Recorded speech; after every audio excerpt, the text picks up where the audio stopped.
Magandang araw, Ilocos. Welcome sa pinakabagong show ng Core TV, Ang Cure, ang programang tumatalakay sa ating kalusugan. Dito mapag-uusapan lahat ng mga karamdaman o iba't ibang klase ng sakit at kung paano ito maiiwasan. Siyempre, nandiyan na yan yung mga dengue, mga cardiovascular diseases, something like that. At siyempre, isang karangalan na ipakilala ang mga magiging resident doctors ng Cure. Ladies and gentlemen, please welcome Dr. Eltong, Dr. Dennis Rivas at ang nag-iisang rose among the thorns, Dr. Blandina Suarez. Hello, Doc. Thank you. Welcome to The Cure. Of course, the newest show of Core TV. Kumusta po kayo? Okay naman. Parang nakakatakot tuloy mag-host. Oo sa nga, singgaling ni Delmar. Doc Parang naman. nai-intimidate ako. Anyway, we are honored to be here in this show, and since it's the pilot episode, so we hope that we could give information to everyone who is televiewers. Ayan, syempre, kumusta naman kayo mga Doc? Oh, sir. Okay naman. Pero parang nakakaba pala maging host, no? Kung Bakit kasing naman? galing ng Delmar ang susundan no, natin. hindi naman. I just feel at home, you know. We're just one family here, of course. We are honored, Delmar, to be in the show, and since it's the pilot episode, we hope that we could be of help among the televiewers. Exactly. Dr. Blandina, Yeah, you're so thank you beautiful, my for- God. Charing naman. 49 na siya. Talaga. Looking Podcast. Oh, does it matter? It doesn't really Look like matter. 49. Doesn't look like one. Yes, exactly. Ay, ano na nga ba pinapag-usapan natin? Kumusta po kayo? Yan. Okay. I'm okay and I'm happy to be here. Thank you for inviting me in this show. And it is really a great privilege and honor to be part of this show also na makatrabaho ko po ang mga tatlong nagbibigatan. Di ba, ng mga doctors dito sa Ilocania. Mabigat. Mabigat talaga. But anyway, since this is the first episode of Cure, syempre kilalanin muna natin ang mga nagpipitagan nitong mga host syempre. First, para sa kaalaman ng ating mga televiewers, ano po ba ang specialty or expertise ninyo that you are practicing right now? And you are a doctor of what po? Let's start with Doc Ano R. lang. I'm a neurologist. So, neurologist is somebody who specializes or treats diseases of the nervous system. Yung brain, spinal cord, mga ganun. That is so exciting to discuss about about the brains and everything, di ba, Doc? Okay, thank you, Doc. And what about Dr. Blandina? I'm a pediatrician and I see patients at babies at birth until 18 years of age. Wow, my future doctor ng aking baby. Wow. 18 lang 18 lang. Hanggang 18 lang. Anyway, what about you, Doc? Yeah, I'm a general surgeon, and my main practice is anything but the brain, the kidneys, the ureter, and the bones. So, And the heart, of course, may ibang specialized. parang mas specialty. wider Yes, yung it's a scope. pag general surgery, sinabi mo, anything except the brain, the heart, the bones, Wow. the And kidneys. Okay. And we have kidneys also. We have subspecialties, like we have urology, which specializes on the kidneys. We have neurosurgery, which specializes on the brain. We have orthopedic surgery, which specializes on the bones. And cardiovascular surgery for the heart. Okay. Wow, this is really exciting. And hindi pa nagsisimula pero excited na ako malaman yung mga ideas. But of course, yung mga background ng ating mga resident doctors na nandito. Sabi ni Doc, kanina, Doc Rivas, according to age daw yung pagsagot. Not necessarily. Mauna ako. So, ibig Nasa sabihin, middle Doc, ako. ikaw yung Nasa middle ako. pinakabata. Most senior. Anyway, eto yung next question natin. Where did you take up your medical course po?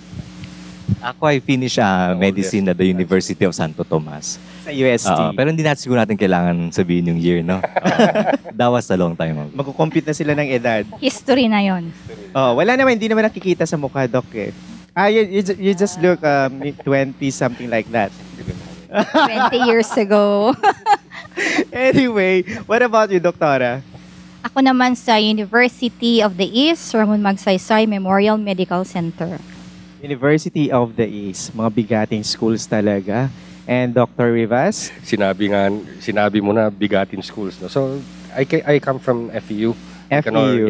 Nicanor Reyes Medical Foundation. Wow, talagang kilalang mga universidad dito sa Pilipinas ang kanilang school, syempre, na pinanggalingan. At ako naman sa UNP. Sabay ganun eh. Anyway, here's another question. Bakit ang profession na doktor ang pinili ninyong trabaho? Was it your dream to become who you are right now po, or may influence po yung mga parents po natin? O, dito naman tayo kay Doc Rivas. Actually, I never thought of being a doctor, firstly. Secondly, when I was a kid, I really started tinkering with syringes. I used to play with syringes and plants. I used to inject them. So, when I was getting older, parang nagustuhan ko na magiging doktor, nothing else. Yun na talaga, Yun na Doc. talaga. And then everything went as they come by. Is it within the family? You have... Well, my uncle is a doctor, and I have two cousins who are doctors. But actually, they did not really influence my profession, my career. Yeah. So it's your personal choice Yes, talaga, it was Doc. more of a personal choice. What about sa mga siblings, or sa mga children? No, I'm the only doctor in the family. Wow. Dr. Blandina. Parang ang hirap naman sagutin yan. Actually, my mother, she's a dentist. But probably there's an influence also. Although my mother, initially, before she enrolled in dentistry, nag-pre-med siya at saka nakarating siya ng second year proper in medicine. Oo. Pero hindi siya tumuloy because parang hinaluan niya ng business. Business-minded kasi siya before eh.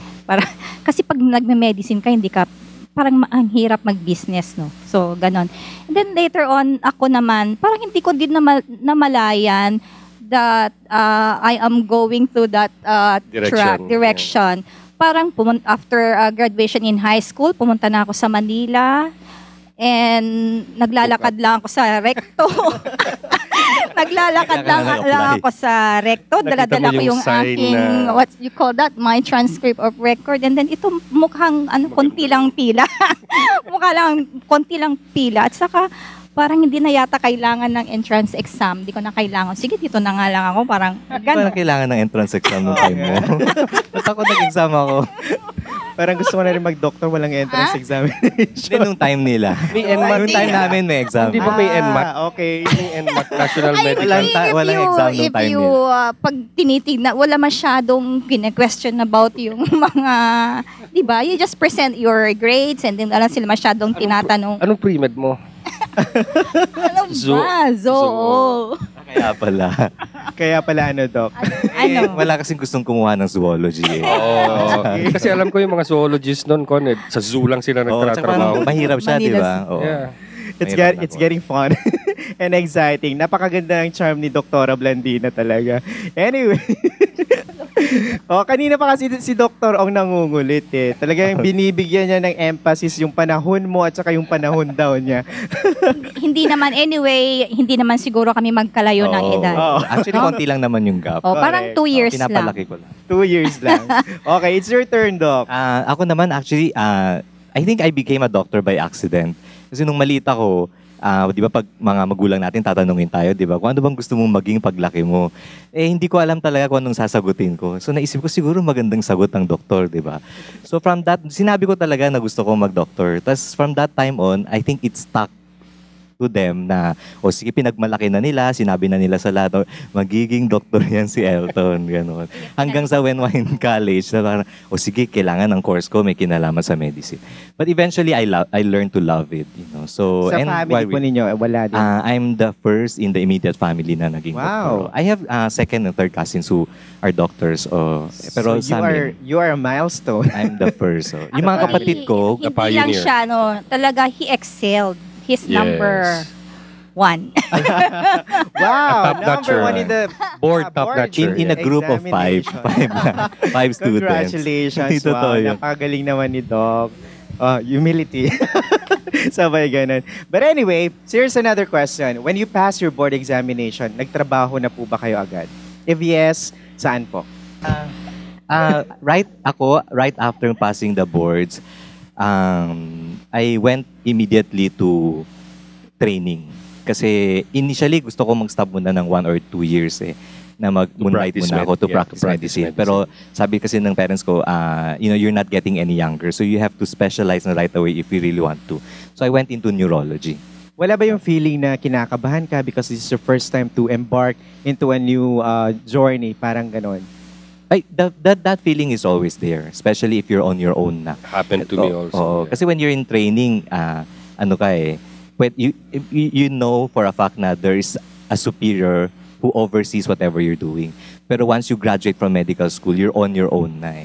So may ganung feeling talaga initially, especially during the first few months. So, hindi talaga mawawala. Lalo na pag mga kasama mo, mga batikang doctors talaga. Coming from calibrated schools. Mapapasama ka talaga.